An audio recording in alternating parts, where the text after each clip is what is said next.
క్లాస్కి టైం అవుతుంది, తొందరగా రెడీ అవ్వు. లేట్ అయితే ఇన్ఛార్జ్ మ్యామ్ ఆపేస్తారు కదా. నేను క్లాసెస్కి రావట్లేదు. ఎందుకు?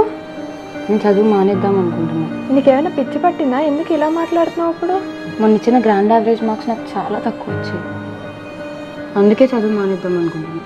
గ్రాండ్ యావరేజ్ తక్కువ వచ్చినంత మాత్రం స్టడీస్ ఆపకూడదు కదా. రెడీ అవ్వు, క్లాస్కి వెళ్దాం.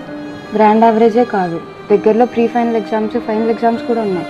కానీ నాకు ఏం రాదు, నాకు అసలు పాస్ అవుతానన్న నమ్మకం కూడా లేదు. మా ఫాదర్ ఒక ఫారినర్, నన్ను, మా అక్కని, మా తమ్ముడిని ముగ్గురిని పై చదువులు చదివిస్తున్నారు. వాళ్ళు ఎంతో కష్టపడి మమ్మల్ని చదివిస్తున్నారు. కానీ మేము ఇక్కడ ఏం చేస్తున్నాం? టైం వేస్ట్ చేస్తున్నాము. నీలాగే చాలామంది మన క్లాస్మేట్స్ టైం వేస్ట్ చేస్తున్నారు. క్లాస్ ఫ్యాకల్టీ చెప్పినప్పుడు వినకుండా వెనకాతల నుంచి కామెంట్ చేస్తాం. ఇన్ఛార్జ్ మ్యామ్ వచ్చి చెప్పినా సరే వాళ్ళు మాటలు వినము. పోనీ హాస్టల్ రూమ్స్లోకి వెళ్ళి చదువుతామంటే అక్కడ కూడా అవసరం లేని కబుర్లన్నీ ఆడతాం. ఇంటికి వెళ్ళాక ఇన్స్టాగ్రామ్ అంటాం, ఫేస్బుక్ అంటాం, రీల్స్ అంటాం, అవన్నీ చూస్తాం కానీ ఎప్పుడు సరిగ్గా చదువుకోదు. ఇలానే చాలామంది స్టూడెంట్స్ సోషల్ మీడియాకి అట్రాక్ట్ అయ్యి స్టడీస్ మీద కాన్సన్ట్రేట్ చేయకుండా వెళ్తున్నారు. మన పేరెంట్స్ ఎందుకు మన కోసమే కదా కష్టపడేది, మనం బాగా చదువుకొని లైఫ్లో సెటిల్ అవుదాము.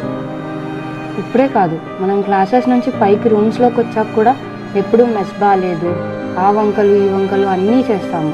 కానీ ఎప్పుడు మన పేరెంట్స్ మనల్ని ఎంత కష్టపడి చదివిస్తున్నారో అది ఎప్పుడు గుర్తించము. ఎప్పుడూ టైం వేస్ట్ చేస్తూనే ఉంటాము. చదువు విలువ ఉన్న వాళ్ళకి తెలీదు, లేని వాళ్ళకి తెలుస్తుంది.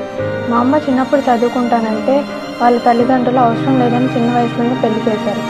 అందుకే మా అమ్మలాగా నేను కష్టపడకూడదు అనేసి నన్ను ఇప్పుడు చదివిస్తుంది. మన పేరెంట్స్ లాగే చాలామంది పేరెంట్స్ కూడా వాళ్ళు చిన్న పొజిషన్ అంటే చదువుకోకుండా ఉన్నారు. కాకపోతే వాళ్ళలా మనం కష్టపడకూడదని మనల్ని మంచి కాలేజ్లో చేర్పించి మనల్ని చదివిస్తున్నారు. ఇప్పటికైనా మనం రియలైజ్ అయ్యి మంచిగా చదివి వాళ్ళకి ఇచ్చే మంచి బహుమతి ఏంటంటే మనం మంచిగా చదివి వాళ్ళకి మంచి పేరు తెద్దాం. ఇంకా ఎగ్జామ్స్కి 1 మంత్ టైం ఉంది. నువ్వు ఇంకేం ఆలోచించకుండా మంచిగా చదువుకొని ఎగ్జామ్స్ మంచిగా రాద్దాం. ఎగ్జామ్స్ మంచిగా రాద్దాం.